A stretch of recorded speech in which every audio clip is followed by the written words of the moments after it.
Hi everyone, welcome to PrepFusion. So in this video we are going to start a Fourier transform, a very important chapter and the most important chapter of your whole signal system. Fourier transform very important. So in the last chapter what we studied? Fourier series. In Fourier series what was the first condition? The signal should be periodic. If the signal is periodic then we can represent the periodic signal in terms of orthogonal sinusoids or cosinusoids of frequency omega naught, 2 omega naught, 3 omega naught till n omega naught. Or you can say we can represent it in terms of complex exponential, but the signal should be periodic. This was the first condition. If signal is not periodic then Fourier series is not defined, right? Then signal should be absolutely integrable. That means the total area of modulus of xt should be finite. Then there should be, then these are the Dirichlet condition only. Dirichlet condition would say that there should be finite number of maxima and minima in one time period. Along with that there should be finite number of discontinuities of finite length in one time period. So these were the conditions for Fourier series to be defined. Like if these conditions are not met then Fourier series are not defined. So this is what we have studied in Fourier series. Now we need to move to Fourier transform. So the motive of this video will be to make you understand what is the actual meaning of Fourier transform. Here we are not going to see any mathematics. Here we are not going to make any conclusion. From this particular lecture, no question will be coming in your examination hall. But this will set up the base of Fourier transform. So you need to have the patience. I will ask you some questions. We will develop some concept and then we will move to Fourier transform. Okay. So here I am asking you a question that there is a periodic signal xt having a time period of t naught. It is having an exponential Fourier series coefficient of Cn. The Cn versus n graph is given. What is the meaning of Cn versus n graph? Basically this n equals to 1 means this is the omega naught frequency, this is the 2 omega naught frequency, this is the 3 omega naught frequency, right? So Cn versus n graph is given. What kind of Cn versus n graph is there? Cn is equals to a by t naught. Cn is equals to a by t naught. What do you understand from this? That your xt would have been a impulse train of area A, right? I hope you remember this thing. For an impulse train, the Fourier series coefficient Cn is a by t naught, right? So it would have been an impulse train, right, of time period t naught with the area of, with each impulse having an area of A. So this kind of xt would have been there. Now what they are asking, you need to put a t naught to infinity. Your t naught should be tending to infinity, or you can say omega naught is tending to 0. T naught is tending to infinity or omega naught is tending to 0, and then you need to draw the graph of t naught into Cn. Multiply this Cn with t naught and then limit tending t naught equals to limit tending t naught to infinity versus omega. What we need to do? We need to draw the graph of Cn into t naught versus omega with the fact that the limit t naught is tending to infinity. So this is the task we need to do. So have some patience. This is not the question that will be coming in your examination hall. This question will set up the base of Fourier transform. So first thing, this is our xt. This is our xt. What we are doing? We are taking t naught to infinity, or you can say omega naught to 0. What is the meaning of taking t naught to infinity? Basically this value will go to infinity. Similarly this value will also go to infinity and this value will also go to infinity. Same goes for this one as well. Minus infinity and minus infinity. That means in whole xt there will be only one impulse. Rest all the impulses will be going to infinity. Basically this I am taking to infinity. This also I am taking to minus infinity. So there will be effectively only one impulse and rest all the impulses will be going to infinity. So what this was? This was a periodic signal. This was a periodic signal. Now what I am doing? I am taking t naught to infinity. Taking t naught to infinity. So if I take t naught to infinity, what does that mean? That all the impulses, all these impulses will go to infinity. So I am calling this signal as x bar t.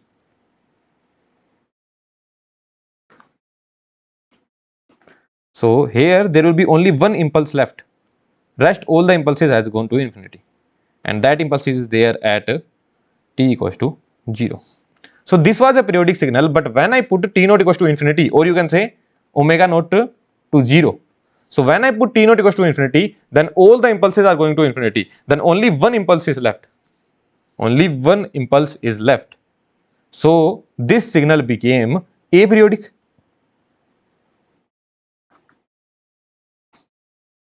So to convert a periodic signal into aperiodic signal, what is the task you need to do? Just put your time period equals to infinity. That's it.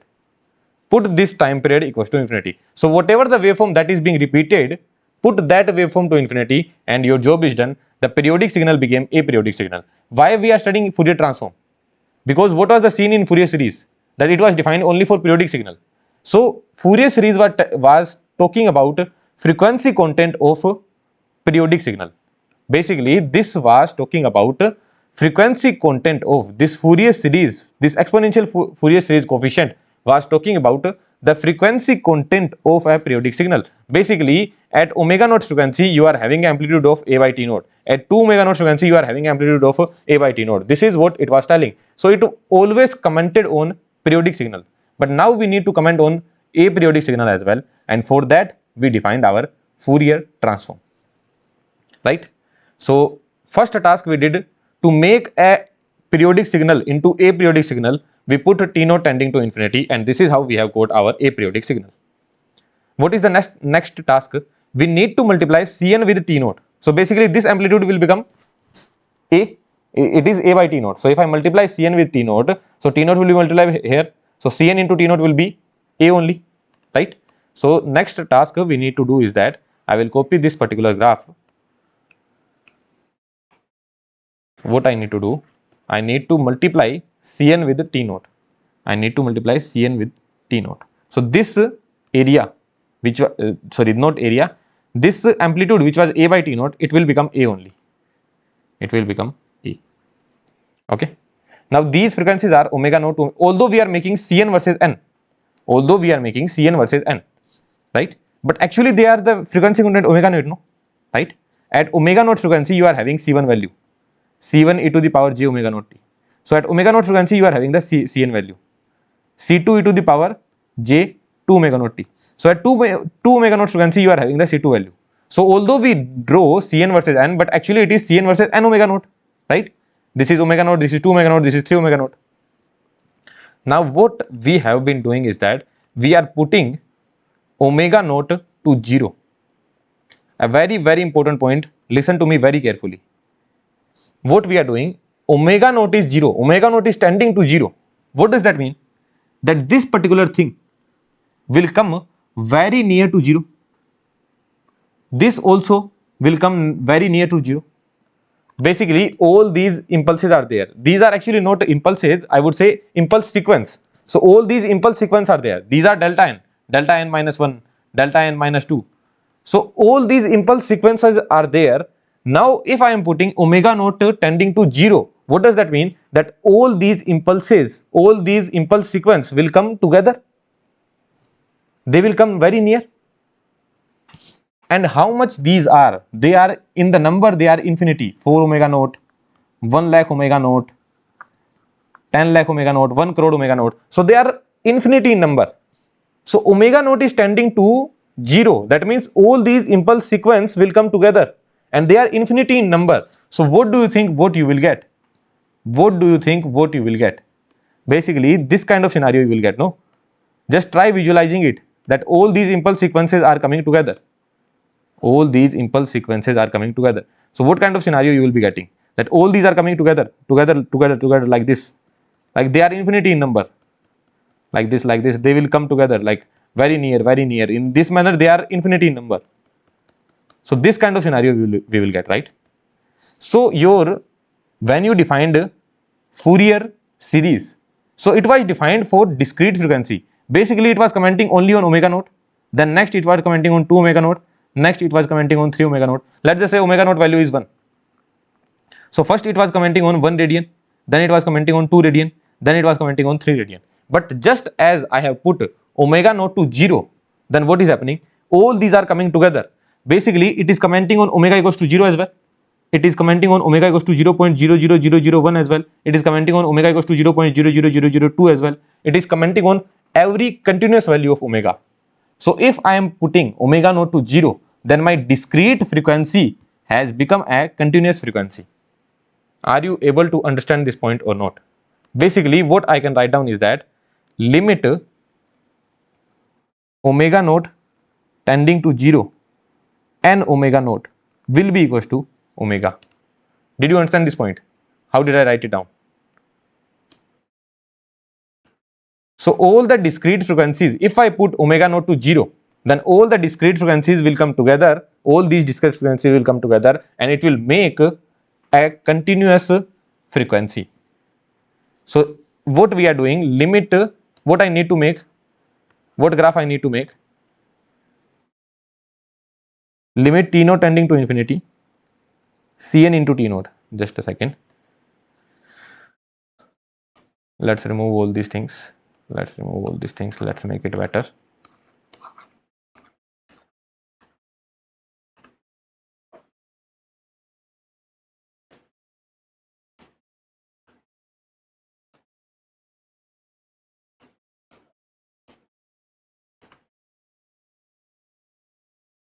Limit t naught tending to infinity, Cn into t naught. Versus this graph will be made versus omega. Why is that so? Because if I am putting omega tending to 0,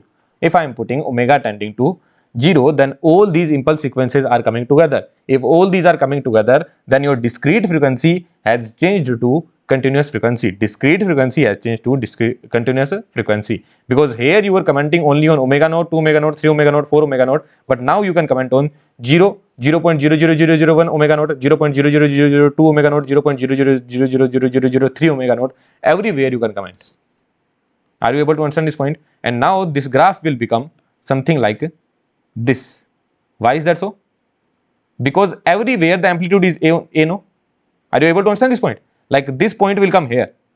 So at 0.00001 omega naught, what is the value? A. What is the value at 0.00002 omega naught? A. What is the value at 0.0003 omega naught? A. So everywhere the value is a, no? Everywhere the value is a. So the graph has become continuous like this. So the value will be a here. Are you able to understand this point? So this is the graph of limit t naught tending to infinity, Cn t naught versus omega. So this is the graph we are getting. I hope something is clear to you. Okay? Some of the things are clear to you. So what we did in this particular question, first we were having an impulse train whose Fourier series coefficients were given. The task was put t naught tending to infinity. If I put t naught tending to infinity, then my periodic signal is becoming an aperiodic signal. Now we will see what will happen to its frequency content. So for this particular periodic signal, this was the frequency content. So now in this, what we are doing, we are doing Cn into t naught. Can anyone let me know why I multiply t naught here? Why I multiply t naught here? Why I did not make Cn versus omega directly? Why I multiply t naught here? Because if I am putting t naught tending to infinity, so here also it will go to infinity, no? And if I put t naught tending to infinity, then what will happen? This amplitude will be reduced to 0. And if it is reduced to 0, that doesn't make any sense. Everything will be 0. And if everything is 0, then we cannot analyze anything, right? So that's why it was necessary to multiply Cn with t naught first. So if I am multiplying Cn into t naught, then this t naught is gone. Now what I am doing, this amplitude is fixed now. Now what I am doing, if I am putting t naught tending to infinity, that means omega naught is going to 0. So all these points are coming together. If all these points are coming together, now I can comment on each frequency content. So basically, aperiodic signal is having frequencies content from 0 to infinity. Let's just say my t naught value was 1 second. For this periodic signal, my t naught value was 1 second. Okay. What would have been your omega naught? That would also have been 2 pi radian per second.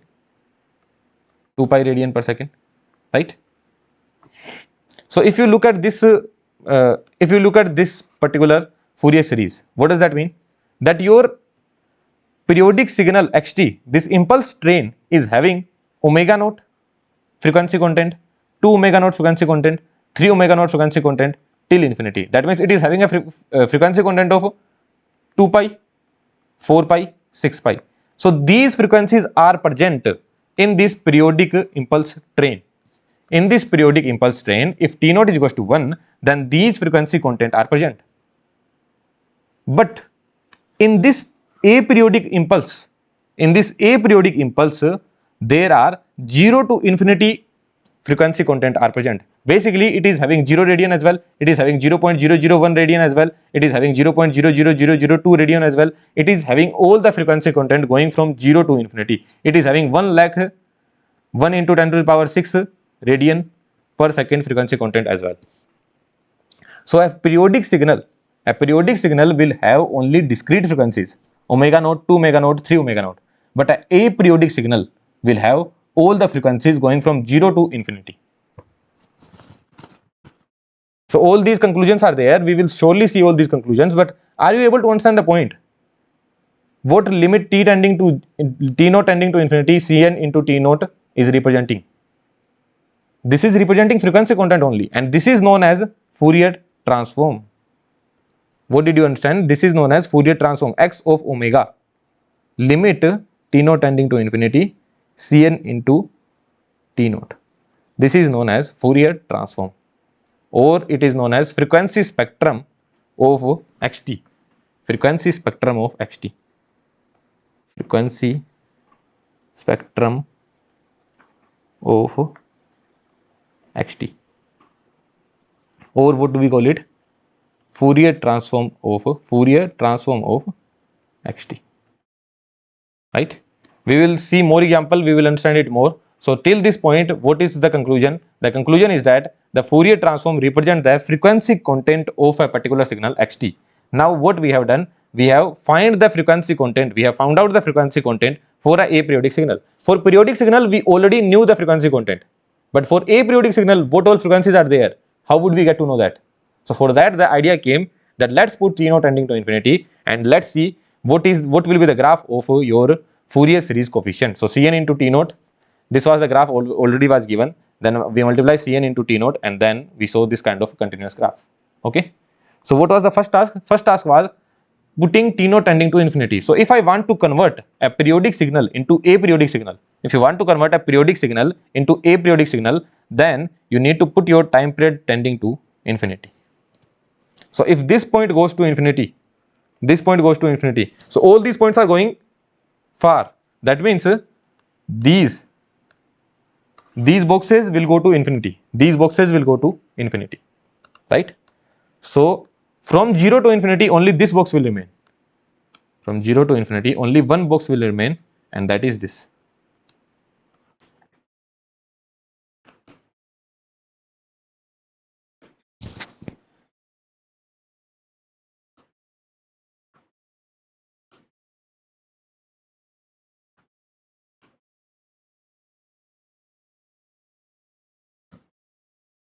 Right? So this is your aperiodic signal. Let's call this as A. So this is A. This minus T1 remains as it is, plus T1 remains as it is. Is that clear to you? Well and good. Okay. So let's do a formal introduction to Fourier transform. We are going to do the same thing. First, we are going to find out the Fourier series coefficient. Then we will multiply Cn into t naught. We will put limit tending t naught to infinity, and we will see what is happening. So same thing we are going to do. Okay, whatever that we have done in the previous question, similar thing we are going to do with the square waveform. This is a square pulse waveform. So same thing we are going to do. What was the Cn for this particular graph? You don't remember it? No worries, you can derive it. Okay, and in this particular chapter, I will tell you an easier method as well, that within 1 minute how you can write down the Fourier series coefficient of this particular graph. But as of now, you don't know, you can derive it. Okay, I will write it directly. So that would be 2a_t1 sampling of n omega naught t1 divided by the time period. This would have been your Fourier series coefficient. How did I write it? Very easily, very quickly, that you will understand in this chapter. Okay. As of now, how you will derive it? By the differentiation property. You will do the differentiation. Here also you will do. Here also you will do the differentiation. Then what you will see? You will see that there are two impulse trains. One is shifted right, one is shifted left. Based on that, you will get this answer. Okay. But I will tell you an easier method by the end of this chapter. So don't worry about that. You will also be able to write down this particular expression within seconds. Okay. So this is the Fourier series coefficient. 2a_t1 divided by t naught sampling of n omega naught t1. So can I draw the graph of Cn versus n? Yes. So this kind of graph we were getting, because this is a sampling function. So this kind of graph we were getting. Here these are the null points. Although I am not caring about these values now. Like this will be n equals to 1, n equals to 2. Who knows, n equals to 3 is also non-zero, n equals to 4 is 0. So I am not talking about that. I am not talking about these values. Just I am talking about the nature. The nature was sampling function, right? The nature was sampling function. Well and good. What I am gonna do now? Cn into T naught. What will be Cn into T naught? 281 sampling of n omega naught T1. If I put limit T naught tending to infinity, limit T naught tending to infinity, 281, what will happen to this n omega naught? N omega naught. That means omega naught, 2 omega naught, 3 omega naught, all these will come near. All these will come near. And if all these will come near, then what will happen? This discrete frequency will become continuous frequency. So n omega naught will be replaced with omega. Right? Omega naught, 2 omega naught, 3 omega naught, all these, if I put T naught tending to infinity, that means if I put omega naught tending to 0, then all these discrete frequencies will become together, and this discrete graph will become a continuous graph. Why I am putting T naught tending to infinity? That means I need to make this graph as a periodic signal, because if I put T naught tending to infinity, this is the graph I will be getting. So for this particular graph, I am doing this particular thing, that C naught, T naught, Cn into T naught, limit t tending to infinity. This is something that I am getting. So if this is my graph, then this will be the x omega I will be getting. So this particular thing is equals to x omega. So for this xt, this is my x omega with the peak value of 281. Right? What is your xt? Here your xt is a rect. This is a rectangular function, right? T by 2. T minus center is at 0, and here what do we write down? Time width, right? A rectangular function, it is T minus center upon time width. What is the time width? 2T1. So this is your xt. For this particular thing, your Fourier transform, or you can say frequency spectrum, two names are there. One is Fourier transform, other one is known as frequency spectrum.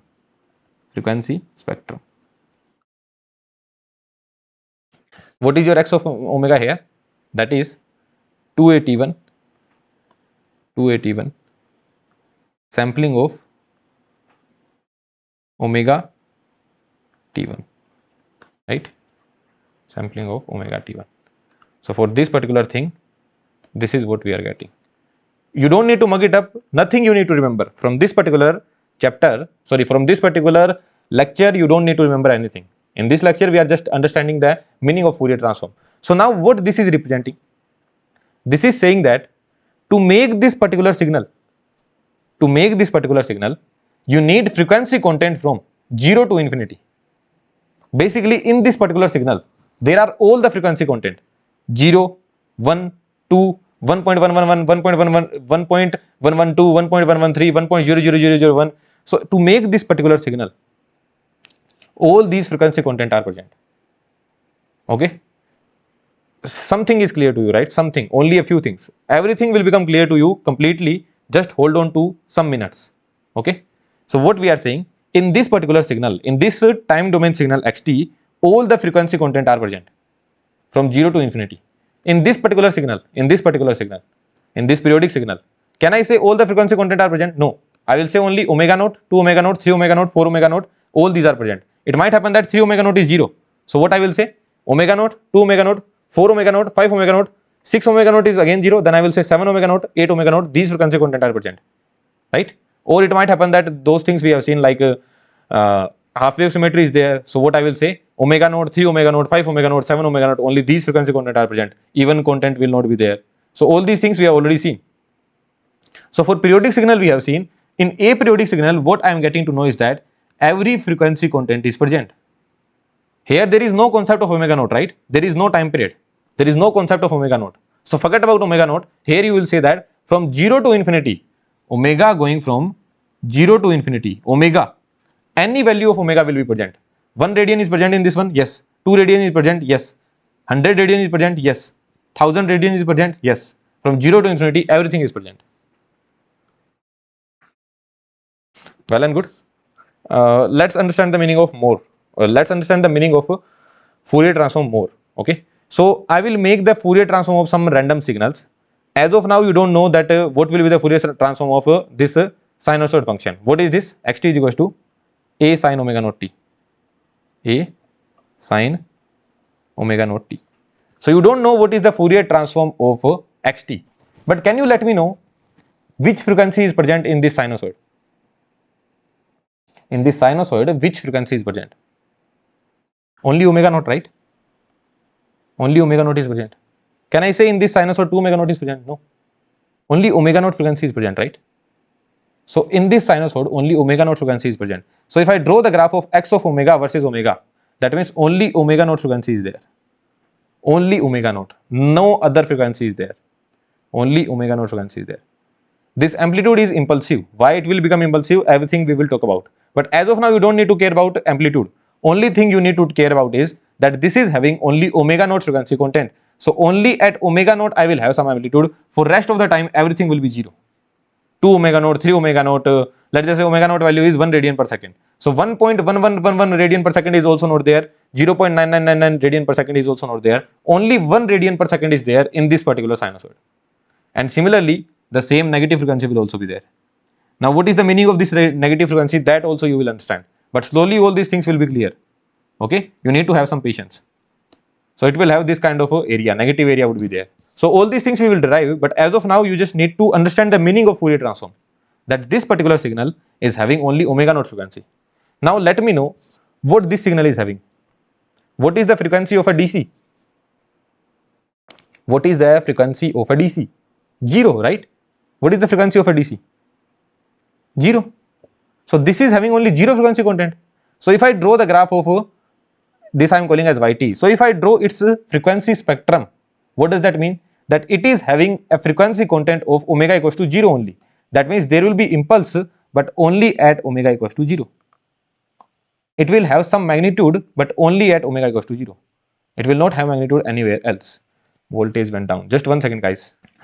Yeah, sorry for the interruption, guys. Actually, there is some electricity issue here. Okay, I hope it gets better. That's the that's a disadvantage of living in hometown, actually, right? Like if you live in a town, then these are the disadvantages, electricity and all these kind of things. So I hope this does not trouble you. Let's see the content. Let's not see my face. Although lighting is fine, I guess. Still the lighting is fine. Okay, yeah. So what I was saying, this was a complete DC, right? This was a complete DC. So it was having only 0 frequency content. This was a sinusoid having a fundamental frequency of omega naught. So it was only having omega naught frequency content. Now for this particular thing, we cannot comment, right? Here we cannot comment that what kind of frequency content it would be having.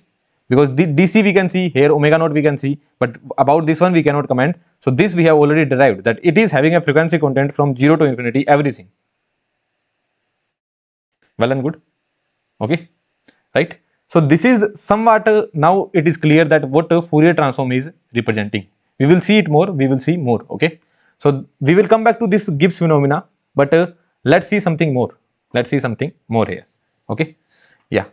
So for this particular rectangular function, having a width, having this much width, for this particular rectangular function having this much width, we have seen the Fourier transform. This was the Fourier transform, right? Going here, this was the Fourier transform. Now you can see what all are these null points. So omega t1 should be equals to n pi. Omega t1 should be equals to n pi. From here I need to find the value of omega, that would be n pi by t1. So n value you will put 1. So this will be pi by t1, this will be minus pi by t1, then this point will be 2 pi by t1. So basically this width of this lobe is inversely proportional to t1. Width of this lobe is inversely proportional to t1, right? So here if I increase this width, then what will happen? This lobe width will be decreased, right? This lobe width will be decreased.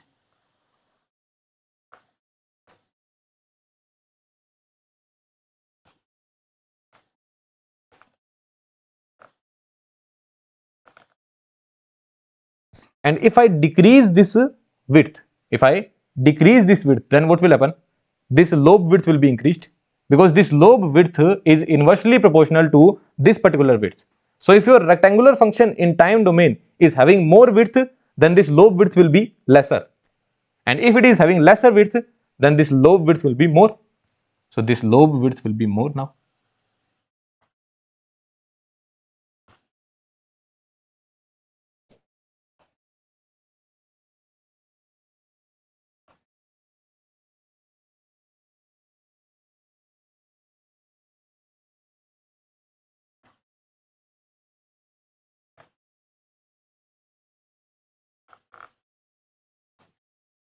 Now what I am doing, I will keep on decreasing the width. If I keep on decreasing the width, then what will happen? Decrease the width, decrease the width. Now what will happen? Suddenly it will become impulsive. If I make the width to be 0, what I am doing, I am making sure that area remains the same. I am making sure that area remains the same only. But what I am doing, I am decreasing the width. If I keep on decreasing the width, what will happen? It will become impulsive. Basically, here what is the area? 281.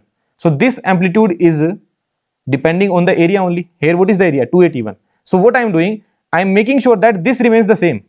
This remains equals to 281 only. This remains the same, 281. This is what I am making sure, that this remains 281 only. But what I am doing, I am decreasing the width. So in time domain, if width is being decreased, then what will happen? At some time it will become impulsive, making sure that the area remains the same. So it will become impulsive. So what will happen to this particular frequency response? So frequency response will keep on expanding, and then it will become a straight line. If it becomes impulsive, if you keep on decreasing the width and your signal becomes impulsive, then what will happen to frequency response?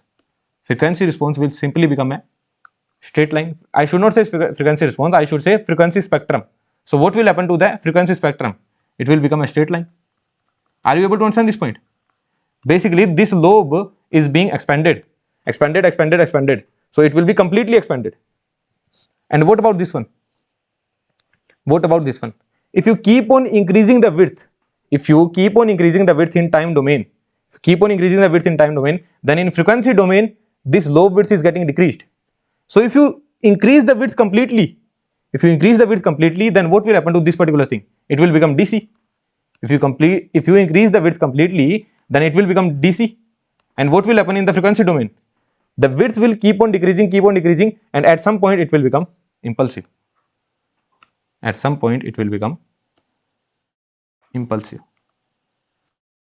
Say yes or no. So this will be the frequency response here. So what did you understand here? When I increase the width completely, that means this became a DC here. And DC means omega equals to 0. So it is having a frequency content of omega equals to 0 only.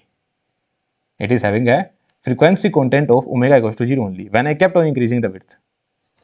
But what about a rectangular function? In rectangular function, what is the scene? This I am calling as off. Basically, when amplitude is 0, this I am calling as off. And when amplitude is 1, I am calling that as on. Okay. So in rectangular function, what is happening? The switch is off. Suddenly it became on, and then suddenly it became off. So only on-off condition is not there. There is another condition, that is sudden jump, sudden decrease. There is another condition, that is sudden jump or sudden decrease. The same thing is happening here as well. Off, on, off, on, and off. But in this DC signal, it is always on. So if there is no sudden jump, that means there is no high frequency component. Only low frequency component is there. When I talk about omega equals to 0, I will call this as low frequency component. Rest all the frequency component are high frequency component for me. So what I am saying, when it was always on, at that time there was only low frequency component, high frequency component are not present. But if there is a transition, then high frequency component are also present. Now let's see more points. Here there is faster transition, or here there is faster transition. What I am saying, compare this waveform and compare this waveform, which is having faster transition. Here what was the scene? Off, on, and then off. Off, on, off. And here what is the scene? Off, then on, and then off. So where there is faster transition? In this one there is a faster transition, no? Off, on, off. Here off, on, and then off. So if there is faster transition, then the higher frequency component is having more amplitude. What do I mean? Let's just say this I am calling as higher frequency component. Whatever the frequency is there, this is the omega axis, no? This is the omega axis.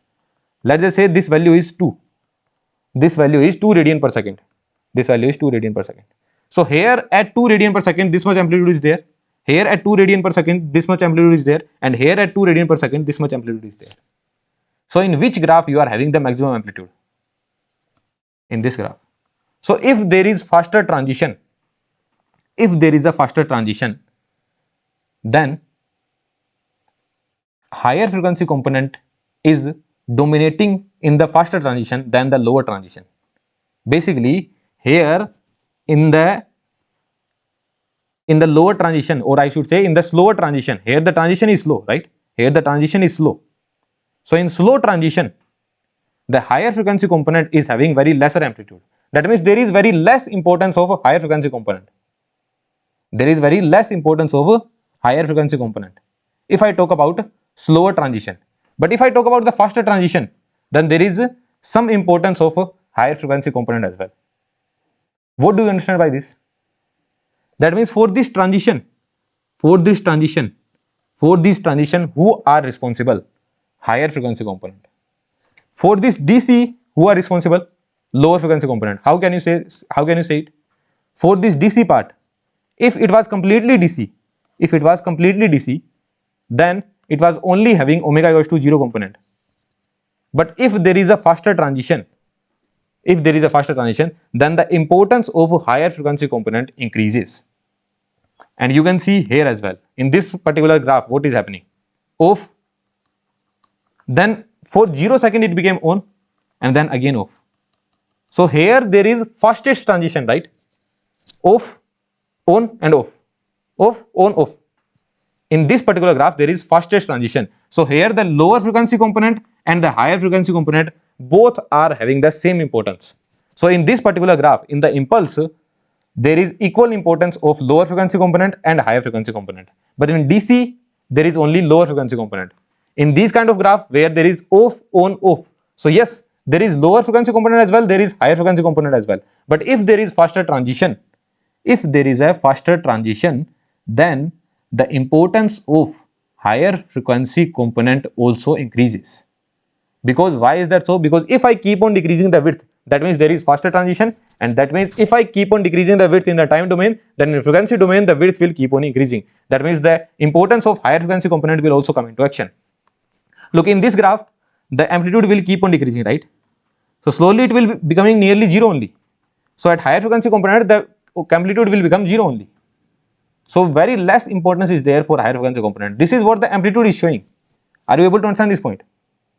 So when I taught you the Fourier, when I taught you network analysis, in network analysis, what did I say?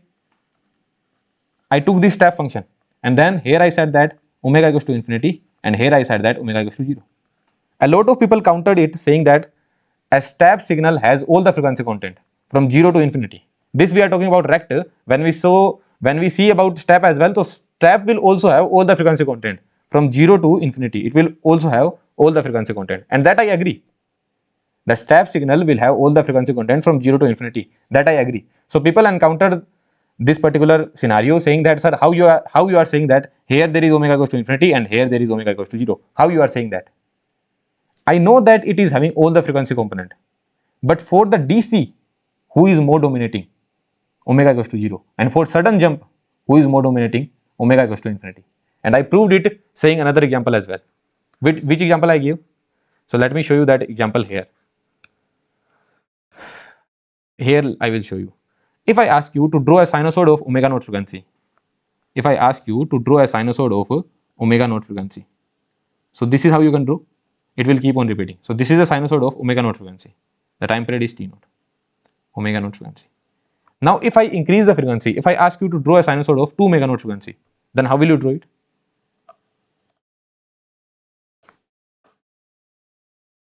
Now if I ask you to draw a sinusoid of 3 omega naught frequency, then how will you draw it?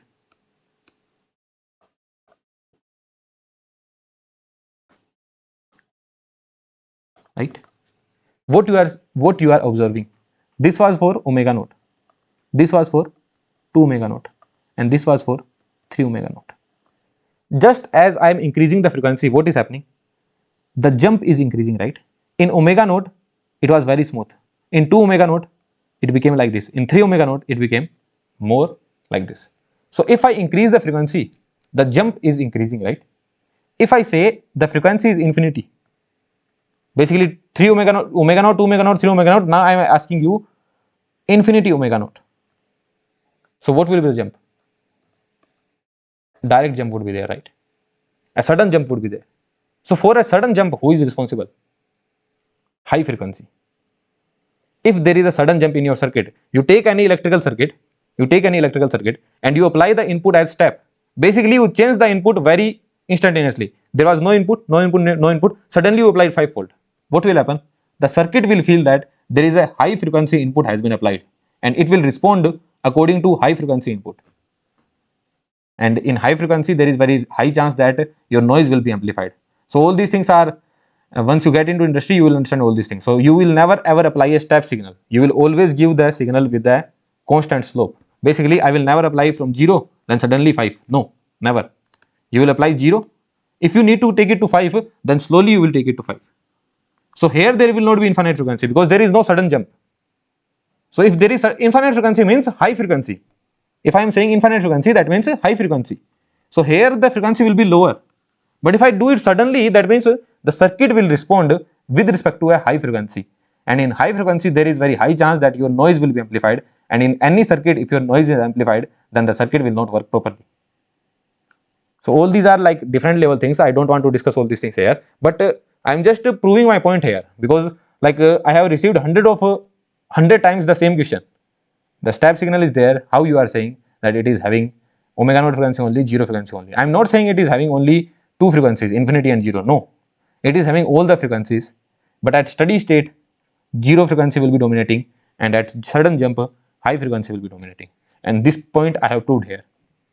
Now I will prove the same point with Gibbs phenomena as well. Okay, I will prove the same point with Gibbs phenomena as well. So let's prove the point with respect to Gibbs phenomena. So have we seen this Gibbs phenomena? Right? Yes. So in Gibbs phenomena, what he was doing? He was taking first harmonic, then he took first and third harmonic, then he took first, third, fifth and seventh harmonic, then he took till 19th harmonic, then he took till 79th harmonic, and he kept on adding all these harmonic. So if there was only first harmonic, then this was the waveform, very smooth. Here first and third harmonics are added. Then what happened? This started becoming like this. So the jump has been more. Seventh harmonic, the jump has become more steeper. 19th harmonic, the jump has become more steeper. Basically, you are moving towards a sudden jump, right? If there are more harmonics, if you are adding more sinusoids, then jump has become much steeper. Are you able to understand this point? So when high frequency component came into action, here only omega naught frequency component was there. Here omega naught and 3 omega naught was there. Here omega naught, 3 omega naught, 5 omega naught, 7 omega naught was there. Here till 19 omega naught was there, right? But when higher frequency component started coming into action, what happened? This was becoming steeper. Along with that, the DC was also being stabilized. I am not saying that DC is not being stabilized. DC is also being stabilized.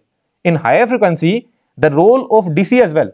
There is a role of DC as well. What I mean to say is that if you are adding up higher frequency component, then this is also being stabilized.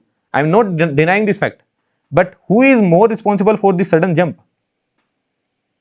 The higher frequency component. If you keep on adding up more frequency components, then what will happen? The jump will become more steeper.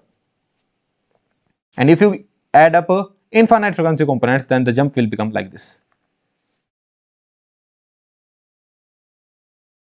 Are you able to understand this point? So let's just say this kind of frequency response I am having.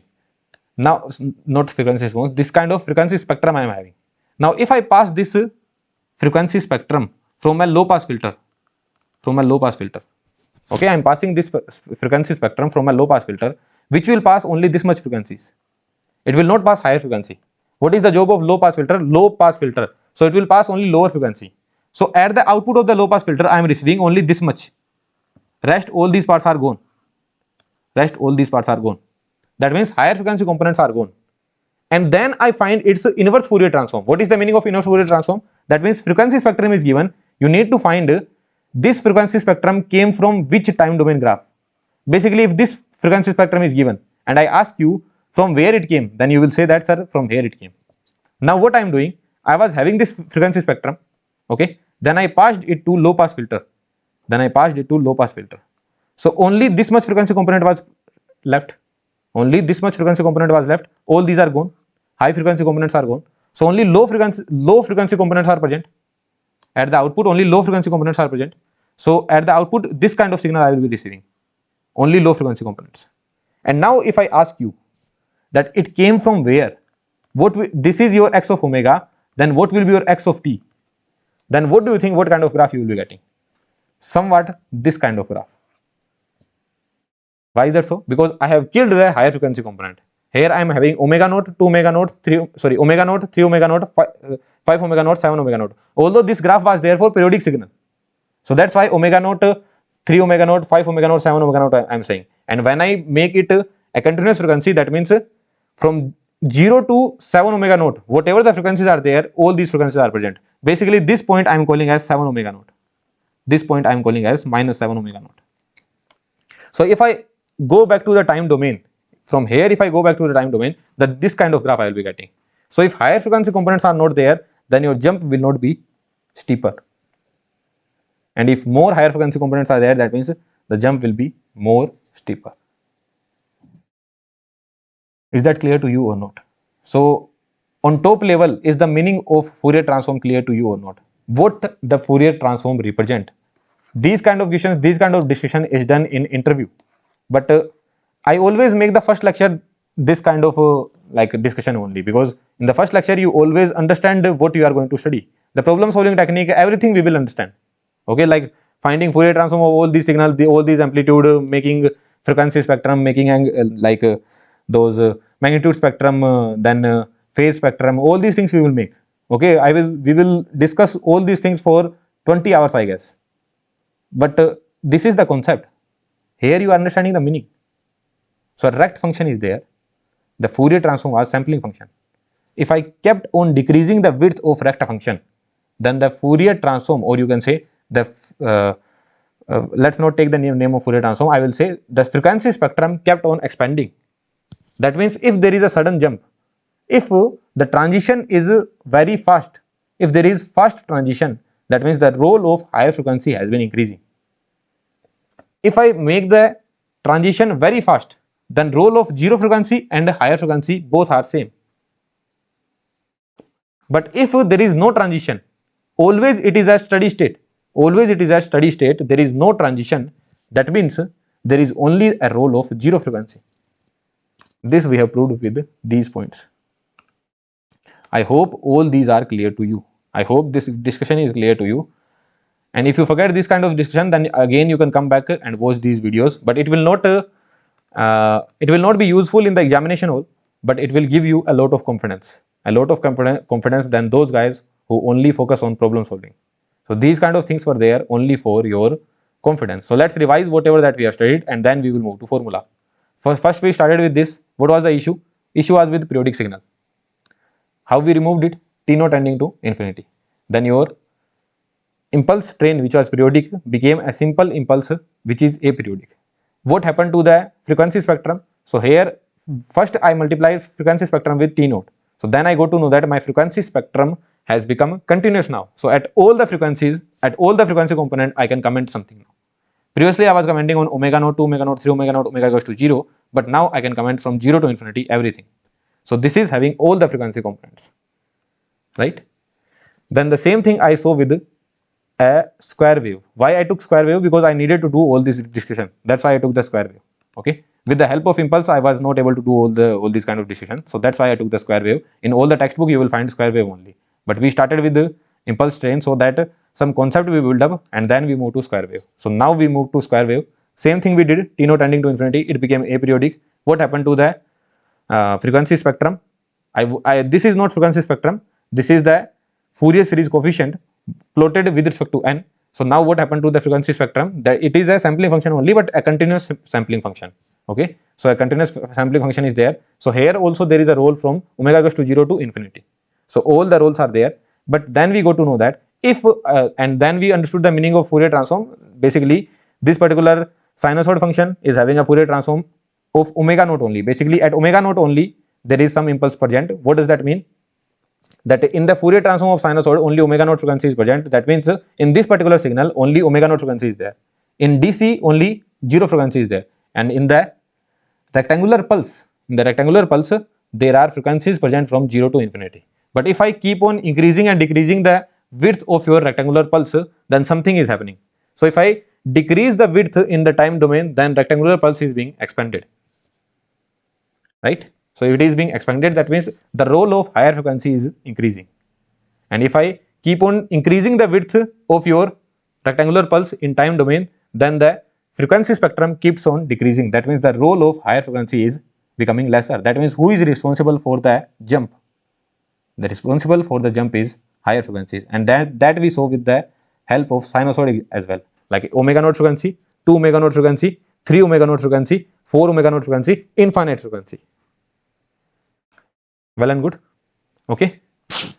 Yeah, so these things we saw. One more thing you can see here. In time domain, you are having impulse. In time domain, you are having impulse. So in frequency domain, kind of I can call it DC. Although it is not DC. DC is defined for time domain only. But kind of I can say this is a constant graph. Constant graph. What I can say, it is a constant graph. Now in time domain, what I am having? Constant graph. So in frequency domain, what you are having? Impulsive. Right? Are you able to understand this point? Impulse, constant. Constant, impulse. This is known as duality theorem that we will study in Fourier transform only. So if I give you a particular signal, let's just say this kind of particular signal I have given. Okay, this kind of particular signal I have given. This is time domain function. And then I got to know that its Fourier transform looks something like this. This is the Fourier transform. Now what I do, I change the axis. Basically this was x of omega versus omega. So if this kind of signal I take in time domain, then in frequency domain I will get this kind of signal. Are you able to understand this point? Time domain, in frequency domain it was constant. Then I took the constant in the time domain, in frequency domain it became impulsive. So this is known as duality theorem that we are going to see. Okay, so if one signal is there and you know the Fourier transform of that particular signal, now that Fourier transform, if that becomes time domain signal, then what will be the Fourier transform? That would be like this. Although there will be changes in the amplitude, there will be time reversal as well, there will be something there, but the nature you can predict. You can predict the nature. Look, in interviews, if they ask you questions from Fourier transform, they will ask from first lecture only. And this interview, it will help in analog roles as well. In analog roles as well, in digital roles as well, they ask a question from Fourier transform, because electronics doesn't work without Fourier transform. Are you getting this point? In your whole electronics, you need Fourier transform. So whether it is an analog design interview or digital design interview, in any interview, if they want to test the aptitude of a real engineer, then they will ask questions from Fourier transform, and then they can ask these kind of questions, that I give you a time domain signal, then what kind of frequency response you will, what kind of frequency spectrum you will give. Now the same kind of frequency spectrum is being plotted as time domain signal, then what will be the frequency spectrum of this time domain signal? So these kind of questions. Okay, although we are going to discuss everything, but this is just setting up a base. This is just setting up a base of everything that we are going to study. Okay. Yeah, so let's move to formula, but let me take a pause and turn on the lights and all these things. Then we will move to formula. Now we are going to derive the formula of Fourier transform. Okay. Yeah, welcome back. So let's see the mathematics. So this was the formula of exponential Fourier series coefficient for a periodic signal. For a periodic signal, this was the formula. But Fourier transform we are defining for aperiodic signal. But it doesn't mean that you can define Fourier transform only for aperiodic signal. Why is that so? Because here we have seen that Fourier transform of sinusoid function we are defining. That means for periodic signal as well, we can define the Fourier transform. So we can define the Fourier transform for periodic as well, for aperiodic as well. But the formula that we are developing, what I am saying, the formula that we are developing, that will work only for aperiodic signal. Because what we will be doing in the formula, we will be putting T naught tending to infinity. And if T naught tends to infinity, if T naught tends to infinity, then your periodic signal becomes aperiodic. So the formula that we will develop, that can only work for aperiodic signal. Okay, right? But for periodic signal as well, we can define the Fourier transform. How we will define it, that we will learn in this chapter. But the formula, the standard formula will be developed for aperiodic signal only. So what I will do, I will multiply Cn with T naught, and then I will put limit T naught tending to infinity, right? Because if limit T naught tends to infinity, then periodic signal becomes aperiodic. That would be equals to, if T naught is infinity, so minus infinity plus infinity x of t, n omega naught will become omega, right? If T naught tends to infinity, then n omega naught, this discrete frequency becomes a continuous frequency. So e to the power minus j n omega naught will become omega dot dt. And what is this particular thing? This particular thing is x of omega. So x of omega is minus infinity to infinity xt e to the power minus j omega t dt. This is the formula of your Fourier transform. Fourier transform, or you can call it frequency spectrum as well. But this will only work for aperiodic signal. Aperiodic signals. Okay. Now in aperiodic signal as well, it will not work for all the aperiodic signal. There is some condition. That condition we will derive. But now along with that, from this was the formula of C of n, right? But there was a formula of xt as well, no? Xt was given as summation n goes from minus infinity to infinity C of n e to the power j n omega naught t, right? So similarly here as well there is a formula of xt. So what is that formula? That formula is minus infinity to infinity x omega e to the power j omega t dt. Whenever you see x of omega in integration, always never ever forget to divide by 2 pi. Never ever forget to divide by 2 pi. Whenever you see in the integration, whenever you see x of omega, never ever forget to divide by 2 pi. Okay, integration minus infinity to infinity x of omega e to the power j omega t dt. So this is the formula of xt. We are not deriving it. You can derive it from this particular expression, but we are not deriving it. Derivation is not important. The formula is important. And how will you remember that it will be plus t or minus t? Whether it will have plus sign or negative sign. So how did I tell you? T and t, if they are coming together, negative sign would be there. T and t, they are coming together, negative sign is there. Same will happen in Laplace transform as well, right? So if t comes together, negative sign, and t are separated by equal sign, then there would be positive sign. T here, positive sign. T comes together, negative sign. Together means negative sign. This is how you can remember. Separated, positive sign. Together, negative sign. This is the way to remember. Okay. So two formula we have developed. These two formula we have developed. X of omega is equals to summation goes from minus infinity to infinity xt e to the power minus j omega t dt. And xt from here, what will be the formula of xt? So that would be integration minus infinity to infinity x of omega e to the power j omega t dt. Whenever I see in the integration, whenever I see x of omega, I will never ever forget to divide by 2 pi. Okay.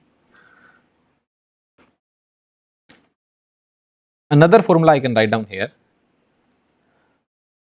or that we will write down later on, x of f. So as of now, two formula we have developed. Well and good. Okay. Now convergence of Fourier transform. What is the meaning of convergence of Fourier transform? What is the meaning of convergence of anything? That means it should not go to infinity. Basically, mode of x of omega should be less than infinity.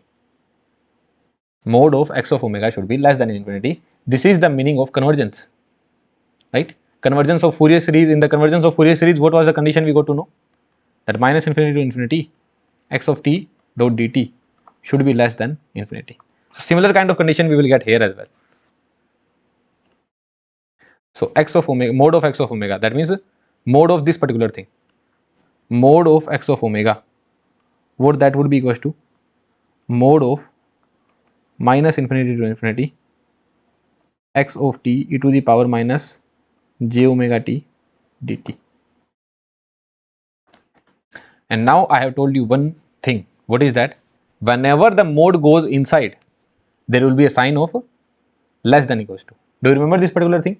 We saw it with respect to these examples. Let's just say this kind of graph is given. If I ask you, this is your xt. If I ask you minus infinity to infinity xt dt, what that would be? Some value you will be getting. Let's just say this area is a and this area is b. So that value will be a minus b, right? Positive area minus negative area. But if I put the mode, then whatever the value of a minus b you will be getting, that will be mode. Whatever the value a minus b you will be getting, that will be mode. Let's just say a value was 2 and b value was 3. So 2 minus 3, answer would be 1. This is the answer. But what if I do this particular thing? I need to take this mode inside. That means mode I am taking to xt. So first you need to take the mode and then you need to calculate the area. So this particular part, first it will be mode and then you are taking the area. What was the area of this particular part? That was 3. So now what will be the answer? 2 plus 3. That answer will be 5. So this part will always be greater. So whenever you take the mode,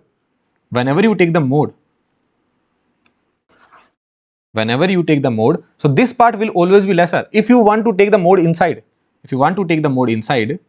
then there will be a sign of less than equals to. That means this part will always be lesser. If you take the mode inside, what happens is that the negative part of xt will become the positive part. So negative area will become the positive area.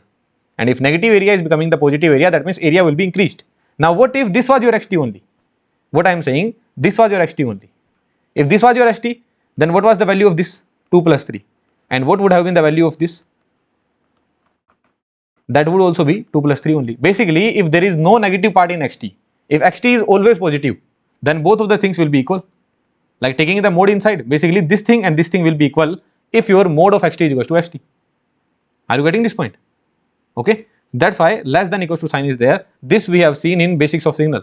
I have spent roughly around 30 minutes to explain these points in basics of signal. Okay, here I am just revising that what we have studied. And even if you haven't studied basics of signal, then also you will be able to understand this point, that whenever you take mode inside, what will happen? This sign will come, this sign will come, sign will come into action. So if I am taking the mode inside,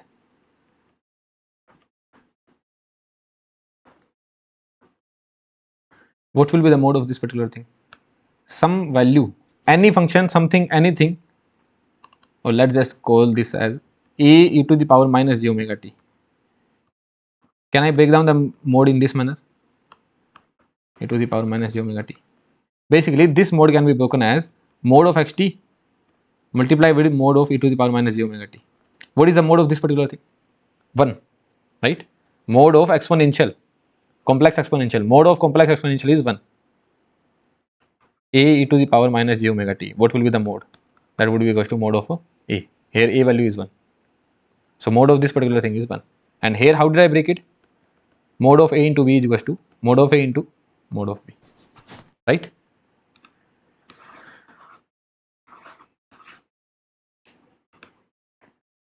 So here what I am doing, minus infinity to infinity, mode of xt, mode of e to the power minus j omega t dot dt. This mode will be 1. So what we are getting? Minus infinity to infinity, mode of xt dot dt, right? And this is mode of x of omega. And what do I want? That mode of x of omega should be finite. That means this value should also be finite only. No? So from here what you are getting to know, that if you want mode of x of omega to be finite, then this value should also be finite. So from here you are understanding that this should also be less than infinity, or you can say finite. So from here what do you understand? That xt should be absolutely integrable. Xt should be absolutely integrable. And the same condition we got in Fourier series as well. So what is the change in Fourier series to Fourier transform? The Fourier transform can be defined for aperiodic signal as well, but Fourier series was defined only for periodic signal. So this is the change from Fourier series to Fourier transform, but this condition remains the same, that your xt should be absolutely integrable.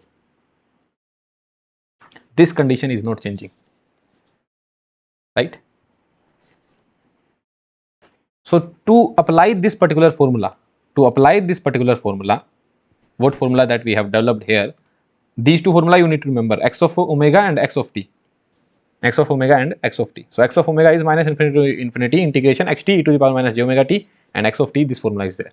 So to apply these formulas, what is the first condition? This formula will be applicable only for aperiodic signal. This formula will be applicable only for aperiodic signal. Now in aperiodic signal as well, it should be absolutely integrable. So this particular formula is applicable for aperiodic signal which are absolutely integrable. A very good question which can be asked in the examination, in true or false. Did I say that I cannot find the Fourier transform of periodic signal? No. Did I say that I cannot find the Fourier transform of aperiodic signal which are not absolutely integrable? No. This is also I did not say. I only said that this formula can be applied only for those aperiodic signal which are absolutely integrable. I am talking about only formula. So what is the statement? The statement says that even if the xt is not absolutely integrable, or you can say even if the xt is periodic signal, we can still find its Fourier transform, but we cannot apply the conventional formula. So this particular formula we cannot apply for those aperiodic signal which are not absolutely integrable. Example would be xt equals to ut. Is it aperiodic? Yes. Is it absolutely integrable? No. It is not absolutely integrable, right? Ut dot dt. It will keep on increasing. So it is not absolutely integrable. Does that mean we cannot find its Fourier transform? No. We can still find its Fourier transform, but we cannot apply this formula. That's it. Are you able to understand this point? Then sir, if I cannot apply the formula, then how will I find the Fourier transform? That I will tell. Don't worry about this thing. But the conclusion is clear to you, right? I hope the conclusion is clear. As of now, what we have seen, we have developed the formula. So till in this whole lecture of 70 minutes, you just need to remember these two formula. And one thing you need to remember, that this formula is applicable only for aperiodic signal and those aperiodic signal which are absolutely integrable. Right? All good? And even if the signal is periodic, or if it is not absolutely integrable, still we can find the Fourier transform, but we cannot apply the conventional formula. So how we will find it, that I will tell, don't worry. Okay. What all are the other conditions? So all the Dirichlet conditions are same for Fourier transform as well. These are the Dirichlet condition for Fourier transform. So for Fourier transform as well, the conditions remains the same. What all are the conditions? That xt should be absolutely integrable. Along with that, it should have the finite number of maxima and minima in a finite interval. Along with that, it should have a finite number of discontinuities within finite interval. Along with that, the discontinuities should be finite, right? So finite length of a finite number of discontinuities should be there. So same Dirichlet condition, whatever that was there for Fourier series, the same is there for Fourier transform as well. What is the basic difference between Fourier series and Fourier transform? We can find out the Fourier transform of aperiodic signal as well. This is the basic meaning. Okay, but there are some signals whose Fourier transform you cannot find, and for that we will move to Laplace transform, which is our next chapter. So this is how we are eradicating the problem. First we started with periodic signal, Fourier series. Then for periodic signal also we can find the Fourier transform. For aperiodic signal as well we can find the Fourier transform. But there will be some signals whose Fourier transform is not possible. For that we will move to Laplace transform. How we will eradicate that problem, that also we will see. Are you able to understand this particular lecture? So in this lecture, first we understood the meaning of Fourier transform. What is the meaning of Fourier transform in one line? So Fourier transform shows the frequency content of a particular signal. Fourier transform you can find for periodic signal as well, for aperiodic signal as well. But the formula of Fourier transform, what is the formula? That x of omega is equals to minus infinity to infinity xt e to the power minus j omega t dt. This formula can be applied only for those aperiodic signal which are absolutely integrable. Now I am not saying that for those aperiodic signal which are not absolutely integrable, for them we cannot find the Fourier transform. This is not the correct statement. We can find the Fourier transform for those kind of signals as well, but there will be a different method for finding the Fourier transform for those kind of signals, and that method we are going to learn in this chapter. Okay, so this is the conclusion of this lecture. Along with that, we can find the Fourier transform for periodic signals as well, because in the periodic signal as well, we can comment on the frequency content. Is it all good to you? This is the only conclusion of this lecture. From the next lecture onwards, we are going to see some property, and then we will see the Fourier transform of some standard signal, and we are going to start our problem solving. We are going to start the mathematics. But in this lecture, our target was not to learn the mathematics, but to learn the concepts. So I hope this lecture was interesting to you. Now from now onwards, all the things will come on paid platform. Okay, things will start coming on paid platform from now onwards. So you can purchase the course, and I will activate the code SIG30 again. SIG30, I can activate the code again. Okay, so you will get 30% off. So today only I will activate the code. It will be applicable till, what is the date today? 24th April. So let's make it till 27th April. So if you want to purchase the course, you can purchase it. So in the same manner, we are going to understand the Laplace transform as well, Z transform as well. Then we will study DTFS, DTFT, DFT, FFT. So all these things we are going to study. But now onwards, the content will come in paid platform. Okay, then if you want to purchase the course, you can purchase it with 30% off. So let's meet in the next lecture. There we are going to learn about mathematics of Fourier transform. Thank you very much.